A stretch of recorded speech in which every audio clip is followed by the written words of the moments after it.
உள்ளாட்சி அரசு செய்தியால் இணைவோம். ஆங்கில புத்தாண்டை முன்னிட்டு புளியகுளம் விநாயகர் கோவிலில் சிறப்பு வழிபாடு நடைபெற்றது.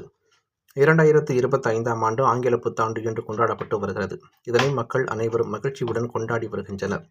நள்ளிரவு 12 மணிக்கு புத்தாண்டு பிறந்ததை முன்னிட்டு பல்வேறு இடங்களில் புத்தாண்டு கொண்டாட்ட நிகழ்ச்சி களை கட்டியது. கோவை மாநகரிலும் பல்வேறு இடங்களில் புத்தாண்டு கொண்டாட்ட நிகழ்ச்சிகள் நடைபெற்றதைத் தொடர்ந்து இன்று அதிகாலையில் இருந்து கோவையில் பல்வேறு கோவில்களில் மக்கள் சுவாமி தரிசனம் செய்தனர். அதன் ஒரு பகுதியாக கோவையில் பிரசித்தி பெற்ற ஆசியாவிலேயே மிகப்பெரிய சிலை உள்ள புளியகுளம் முந்தி விநாயகர் கோவிலில் அதிகாலை முதலே சிறப்பு வழிபாடு நடத்தப்பட்டது. அருகம்புல் மாலை, 108 தேங்காய்களால் ஆன மாலை மற்றும் புஷ்ப மாலைகளால் அலங்கரிக்கப்பட்ட விநாயகரை பொதுமக்கள் தரிசனம் செய்தனர்.